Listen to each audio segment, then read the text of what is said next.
Assalamualaikum warahmatullahi wabarakatuh. Halo Smart Trends Bandua Lembang. Hari ini saya Ignas Algani akan menjelaskan tentang tarik penaklukan kota Konstantinopel yang dipimpin oleh Sultan Muhammad Al-Fatih. Ya, tarik dari sejarah penaklukan kota Konstantinopel ini merupakan suatu bentuk realisasi yang dilakukan oleh Sultan Muhammad Al-Fatih pada 29 Mei 1453 Masehi, yang dimana sebelumnya ada hadis Nabi yang meramalkan tentang kejatuhan kota Konstantinopel, yang dimana diramalkan dari hadis riwayat Ahmad bin Hambal al-Masdad, ya, yang dimana di situ terjelaskan bahwa kota Konstantinopel akan jatuh ke tangan Islam. Pemimpin yang menaklukkannya adalah sebaik-sebaiknya pemimpin, dan pasukan yang berada di bawah komandonya adalah sebaik-sebaiknya pasukan. Nah, atas dari hadis tersebut dan keyakinan tersebut akan janji Allah Subhanahu wa taala, maka Sultan Muhammad Al-Fatih ini melakukan invasi atau penaklukan terhadap kota Konstantinopel yang sebelumnya dikuasai oleh Kekaisaran Bizantium atau Romawi Timur. Hadis riwayat kedua dari Abdullah bin Amr bin As dikatakan bahwa ketika kami duduk di sekeliling Rasulullah SAW untuk menulis, beliau SAW ditanya tentang kota manakah yang akan futuh terlebih dahulu, Konstantinopel atau Roma. Lalu Rasulullah SAW menjawab, kota Herakles terlebih dahulu. Maksudnya di sini adalah Konstantinopel. Sehingga di sini menjadi semakin motivasi terutama dari Muhammad Al-Fatih untuk menaklukkan kota Konstantinopel. Ya, kota Konstantinopel ini merupakan ibu kota Kekaisaran Romawi Timur atau Bizantium, ya, yang waktu itu Romawi terpecah menjadi dua. Yang pertama ada Romawi Barat yang berkedudukan di Roma, dan yang kedua itu Romawi Timur yang berkedudukan di Konstantinopel, ya, yang akhirnya dinamakan sebagai Bizantium. Nah, wilayah Konstantinopel ini merupakan wilayah yang sangat strategis, ya, karena tepat berada dalam jalur yang menghubungkan antara benua Eropa dan juga benua Asia. Dan ini merupakan salah satu tempat kota perdagangan internasional yang sangat berpengaruh, baik secara politis ataupun secara ekonomi. Dan bahkan juga kayak semacam rempah-rempah yang ada di Asia Tenggara, dari India, atau bahkan juga dari Indonesia, itu diperdagangkan sampai di kota Konstantinopel. Dan akhirnya ini yang membuat bagaimana nanti seorang raja bernama Muhammad Al-Fatih, ya, berkeinginan untuk menaklukkan kota Konstantinopel. Jadi selain motif pertama tadi dari hadis yang diriwayatkan, juga motif sangat strategis yang secara politik dan juga ekonomi. Dan akhirnya ini menjadi pintu gerbang bagaimana Muhammad Al-Fatih dan pasukan Islam ini ingin mencoba untuk mengislamkan wilayah Eropa. Dan salah satu pintu gerbang utamanya ini adalah melalui kota Konstantinopel ini. Ya, lalu siapa sih sebenarnya Muhammad Al-Fatih ini? Nah, kita akan coba mengulasnya. Oke, Muhammad Al-Fatih ini merupakan seorang sultan yang dimana waktu itu dilantik sangat muda, umur 19 tahun, dan dia itu berkelahiran pada 26 Rajab 833 Hijriah atau 20 April 1429, dan dibesarkan di wilayah Dirnah, di wilayah kekuasaan Ottoman Empire. Dan sejak dididik, dia banyak sekali para ulama besar yang mendidiknya. Salah satunya ada Syekh Syamsuddin, dan dia ketika muda dia telah berhasil menguasai 7 bahasa asing. Ini sangat penting, ada 7 bahasa asing. Dan semenjak balik pun dia terkenal dengan kesolehannya, ya, yang dimana dia tidak pernah sampai meninggalkan sholat wajib, sholat sunat rawatib, dan sholat tahajud. Dan kalau secara karakter di sini dia berkarakter cerdas. Nanti kita bisa lihat bagaimana kecerdasan dia, terutama dalam memecahkan permasalahan ketika menaklukkan kota Konstantinopel. Dia kemudian disiplin, dia sangat disiplin sekali, ya.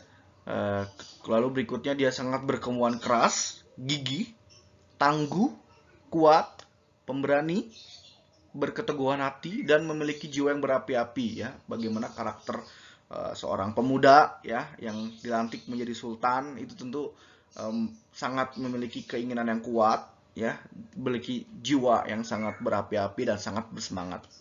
Dan ketika dia dilantik menjadi sultan, dia memiliki visi misi yang bisa kalian baca di bawah ini, yang intinya dia ingin memajukan Kesultanan Ottoman Empire ini, memajukan Islam agamanya, terutama untuk semakin jaya kembali gitu.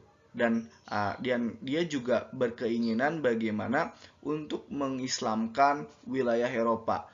Dan salah satunya langkahnya yang dilakukan adalah mencoba untuk menaklukkan kota Konstantinopel ini ya.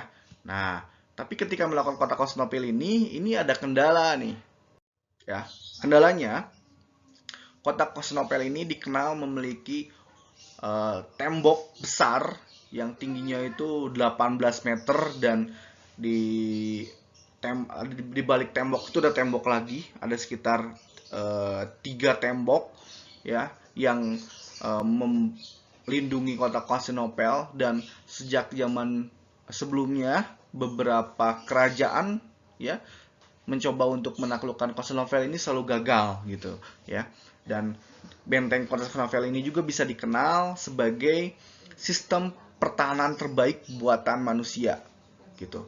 Dan akhirnya Sultan Muhammad Al-Fatih ini dia melakukan berbagai macam strategi, menganalisa gitu ya, bagaimana caranya dia untuk menaklukkan kota Konstantinopel ini.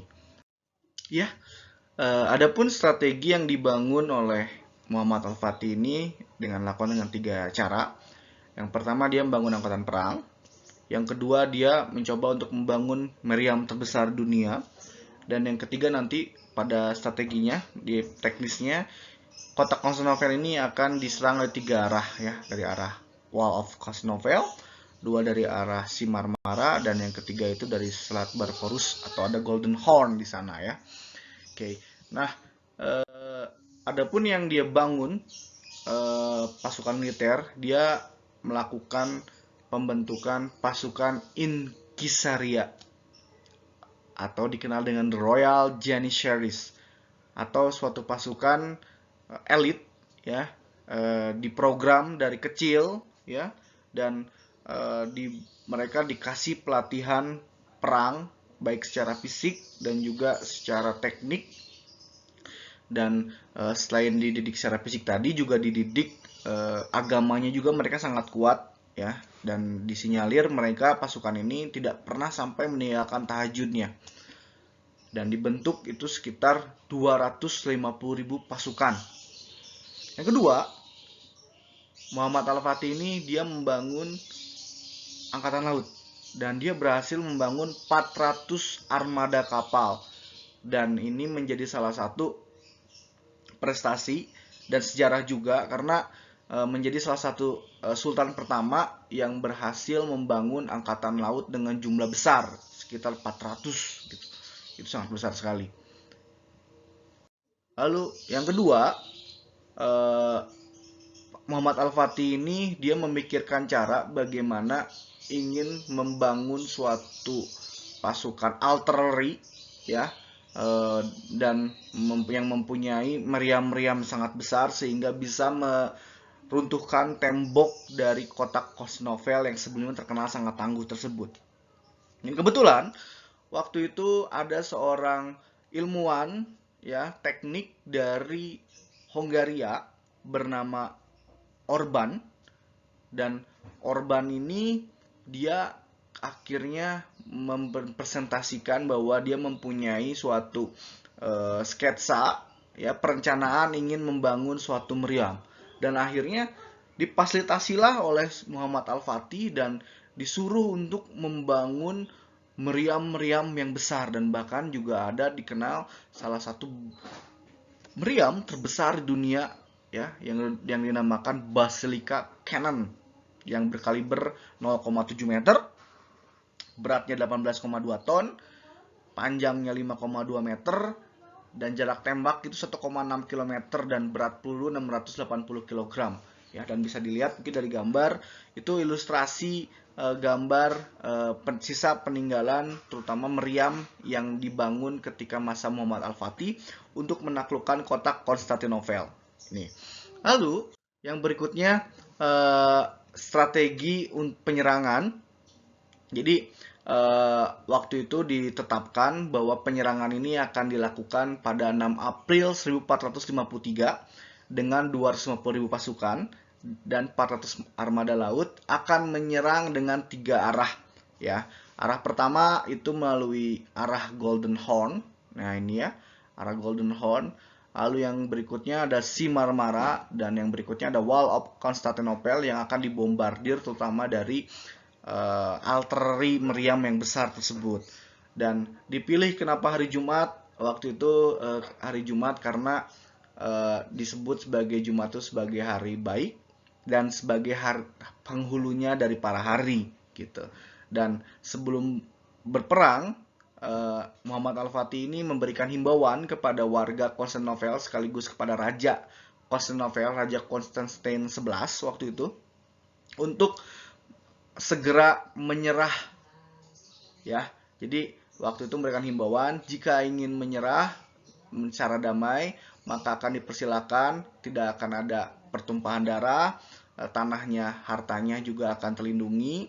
Nah, tapi jawaban dari Kaisar Konstantin 11 tersebut adalah mereka tidak mau menyerah dan akhirnya terpaksa Jumat 6 April pasukan Muhammad Al-Fatih ini memulai penyerangan terhadap kota Konstantinopel. Nah, sekarang kita akan coba menganalisa tentang pertarungan atau peperangan dari kota Konstantinopel ini ya.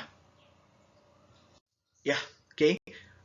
Selama peperangan 2 pekan, ternyata peperangannya tidak berlangsung dengan positif.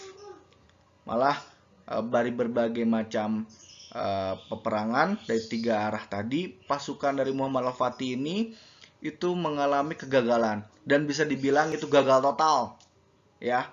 Yang tadi dari sebelah selatan 400 kapal Muhammad Al-Fatih itu berhasil direpotkan dan bahkan juga sebagian kapalnya hancur oleh hanya sekitar 125 kapal Konstantinopel yang berasal dari Genoa dan juga dari Venesia.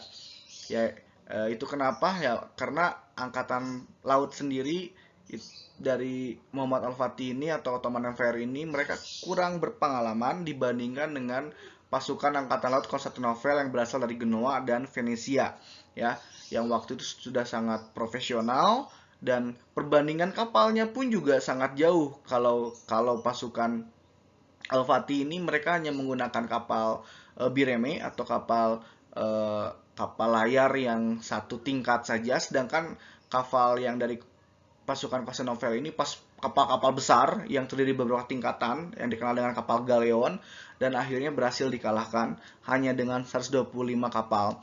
Lalu yang sebelah utara terdapat rantai besar. Jadi di Selat Golden Horn ini ada rantai yang sengaja dibangun dan rantai ini sangat panjang dan juga besar dan itu gak bisa membuat kapal-kapal laut dari Muhammad Al-Fatih ini tidak bisa melewatinya.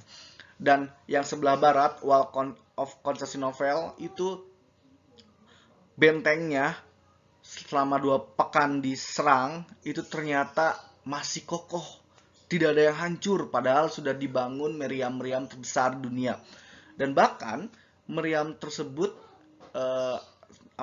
satu kekurangannya dari satu meriam itu hanya bisa satu malam itu hanya bisa 7 kali menembak. Dan pada prakteknya meriam itu dipaksakan melebihi 7 kali dan akhirnya sebagian meriam itu hancur, meledak dan akhirnya melukai dan menewaskan dari pasukan Muhammad Al-Fatih. Ya, setelah peperangan 2 pekan, pasukan dari Ottoman Empire ini ngedrop ya. Mereka mentalitasnya menurun gitu ya, banyak yang terluka dan merasa pengepungan atau peperangan ini mengalami kebuntuan atau kesia-siaan. Dan akhirnya juga banyak pasukan dari sebagian pasukan Ottoman Empire ini meragukan kepemimpinan sultan yang masih muda gitu, karena waktu itu umurnya masih sangat muda ya, sekitar 20 tahunan. Dia sudah memimpin pasukan besar, dia memimpin kesultanan ya, dan bisa dibilang mungkin banyak orang yang mengira bahwa ini masih bocah bawa kencur nih, belum bisa melakukan apa-apa gitu kan. Dan akhirnya pasukan ini melakukan konsolidasi dan melakukan rapat untuk mengevaluasi strategi yang dijalankan. Dan di sini bagaimana Muhammad Al-Fatih menunjukkan kompetensinya yang dimana dia dikenal dengan kecerdasannya, dia berhasil nanti menerapkan suatu solusi. Dan sebagai pemuda tentu, sebagai pemuda yang berapi-api, lu juga pemberani gitu ya, dan dia berketeguhan teguh yang sangat tinggi. Dia tentu menyerah itu merupakan opsi paling tidak mau dia ambil. Nah, sehingga akhirnya nanti hasil rapatnya Muhammad Al-Fatih ini memberikan perintah yang akhirnya membuat geger dunia ya. Karena perintahnya ini dia memerintahkan untuk mengangkat 72 kapal dari Laut Bosporus itu diangkat ke darat melalui Bukit Galata untuk didaratkan ke Golden Horn. Bisa dibayangkan? Jadi bagaimana dari Laut Bosporus ini, yang di sini ada rantai ya, rantai besar yang melindungi selat Golden Horn ini, dan untuk mengakalinya Sultan memerintahkan pasukannya untuk mengangkat kapal ke daratan, diangkat ini. Padahal di sini ada bukit ya, ada bukit, dan akhirnya sukses hanya dalam waktu 1 hari 1 malam, dan pasukan musuh pun tercengang ya, yang dimana ancaman merasa bahwa ini daerah sini tidak akan terlalu mengancam gitu, tapi akhirnya menjadi ancaman yang sangat terbuka bagi pasukan Konstantinopel gitu. Dan akhirnya ini dijadikan sebagai manfaat yang sangat besar, nanti akan bermanfaat sangat besar dan berimplikasi terhadap jalannya perang ya, terutama membuat pasukan musuh ini terpecah konsentrasinya. Dan akhirnya ketika salah satu benteng yang Wall of Constantinople yang terkenal itu runtuh dan berhasil dihancurkan ya, atas kecerdasan Muhammad Al-Fatih ini, terutama dalam mengatasi permasalahan yang mencoba bagaimana ketika peperangan ini deadlock, akhirnya Muhammad Al-Fatih ini dia mengeluarkan perintah yang dirasa tidak mungkin gitu ya, mengangkat kapal ke darat gitu, apalagi melewati bukit. Nah, atas kecerdasan dalam mengatasi permasalahan tersebut, ada satu quotes yang terkenal yang akhirnya berhasil membakar para pasukan dari Muhammad Al-Fatih itu sendiri. Yang quotesnya adalah, jangan bilang tidak mungkin sebelum kamu mati mencobanya. Bagaimana dari perkataan Muhammad Al-Fatih ini bisa kita bayangkan ya, bahwa kita dalam berusaha untuk mencapai sesuatu itu tentunya jangan dulu pernah menyerah ya. Kita harus dulu mencoba berbagai macam cara, bahkan kalau perlu ya keluarkan tenaga yang semaksimal mungkin, keluarkan usaha semaksimal mungkin, bahkan juga kalau perlu mungkin sampai nyawanya untuk dipertaruhkan, terutama untuk berusaha mencoba mencapai apa yang diinginkan tersebut. Nah, jadi silakan ini kalian coba resapi, refleksikan, dan juga coba praktekkan terutama dalam kehidupan sehari-hari. Ya, oke.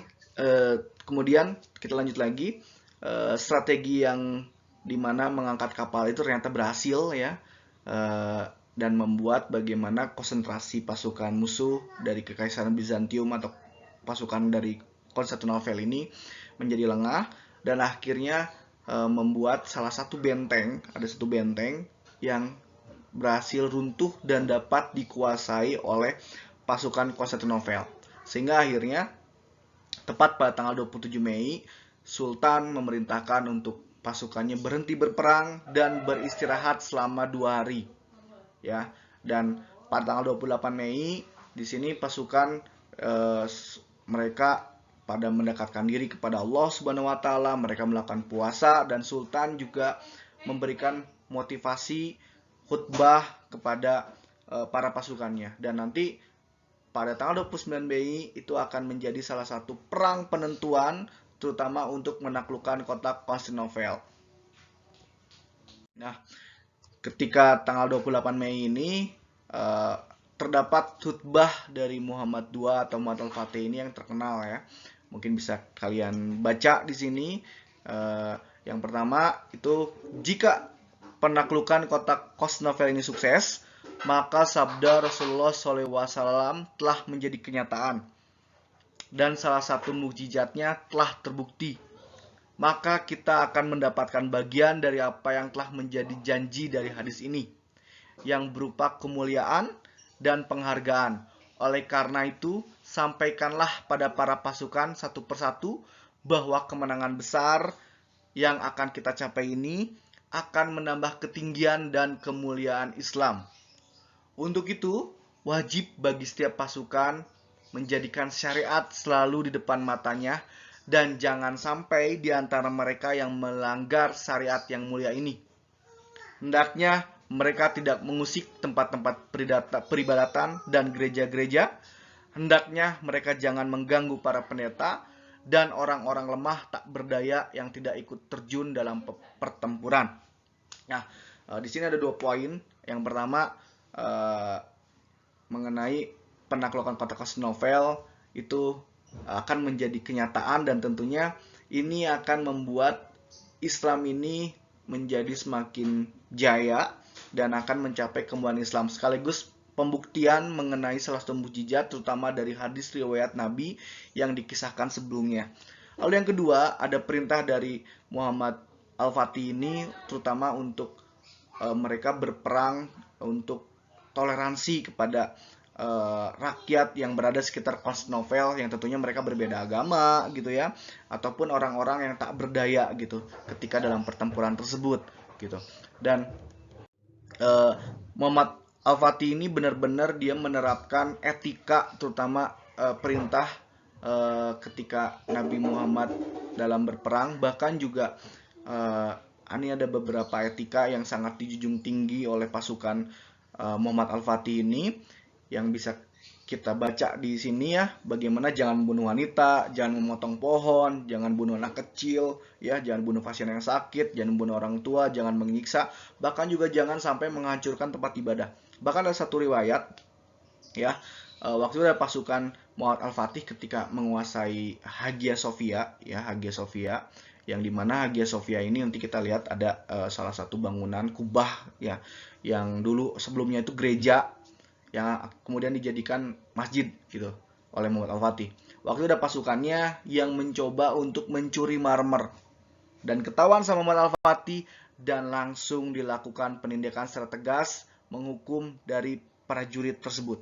Jadi tidak boleh menghancurkan tempat ibadah.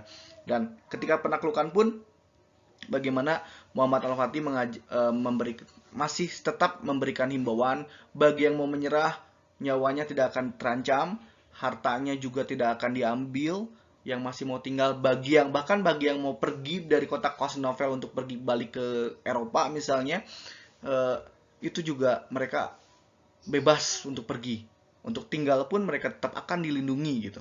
Nah itu seperti itu. Itu salah satu mungkin hal yang bisa kita refleksikan atau tanamkan dalam kehidupan sehari, terutama untuk toleransi gitu ya, mengenai perbedaan agama, dan juga mungkin mengenai perbedaan nanti Turki ini akhirnya menjadi salah satu tempat silang budaya gitu antara budaya Islam dan juga budaya Eropa Kristen gitu.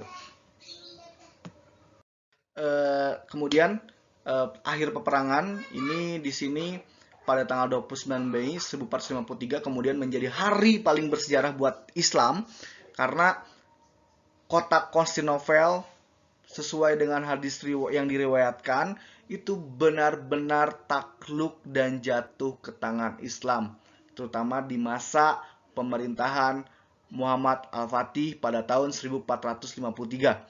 Dan di sini, nah ini merupakan gerbang masuknya Muhammad Al-Fatih ketika menaklukkan Konstantinopel yang dinamakan sebagai Gate of Carausius gitu ya. Nah ini gate-nya. Dan akhirnya secara resmi pada tanggal 29 Mei kota Konstantinopel ini berhasil jatuh ke tangan Islam. Dan ini tadi yang saya yang sebelumnya bilang, ini ada namanya Hagia Sophia. Hagia Sophia ini sebenarnya adalah awal mulanya itu adalah gereja, ya, gereja yang dibangun oleh Kaisar Bizantium, dan ketika ditaklukkan kemudian Hagia Sophia ini dijadikan masjid, ya, dialihfungsikan menjadi masjid. Sehingga ini yang unik, nanti kalau misalnya kalian dikasih rejeki untuk bermain atau ke kota Turki, silakan mampir ke Hagia Sophia. Di Hagia Sophia ini ada ornamen lafaz Allah Subhanahu wa taala dan juga Muhammad SAW, tapi di atasnya itu ada gambar dari Yesus. Itu yang unik, dan akhirnya Hagia Sophia ini menjadi simbol toleransi, ya. Toleransi terutama di wilayah Turki yang heterogen gitu ya. Sampai sekarang wilayah Turki mungkin heterogen agamanya, meskipun mayoritas sekarang menjadi Muslim, ya. Dan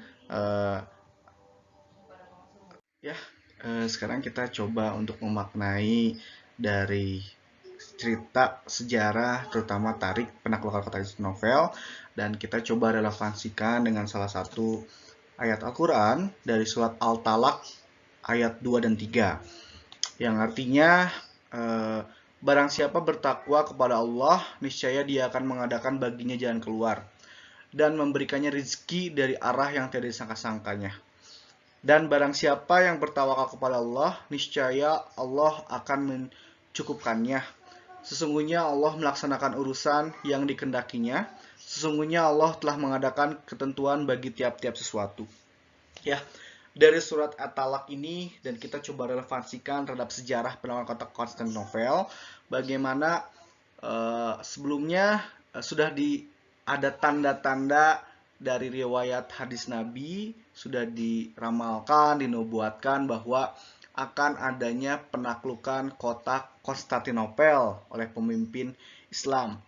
Nah, sini bagaimana Muhammad Al-Fatih mencoba untuk merealisasikannya.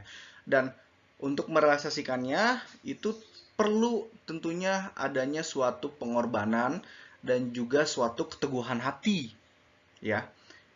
Dan keteguhan hati ini bisa dicapai salah satunya bertakwa dan juga bertawakal kepada Allah Subhanahu wa taala. Karena Allah sudah menentukan suatu urusan dalam kitab Lauhul Mahfuz tentunya, ya, sudah menetapkan ketentuannya, sudah menetapkan takdirnya. Cuman balik lagi nanti manusia itu sendirilah yang harus mencoba untuk mencapainya. Dan salah satu caranya untuk mencapainya pertama harus bertakwa dan tentunya bertawakal atau berusaha dengan sungguh-sungguh untuk melaksanakan apa yang ingin dicapainya. Dan ketika kita bertakwa dan kita berusaha, tentu Allah tuh akan memberikan suatu jalan keluar dan bahkan mungkin sesuatu rezeki yang arahnya itu tidak disangka-sangka oleh kita.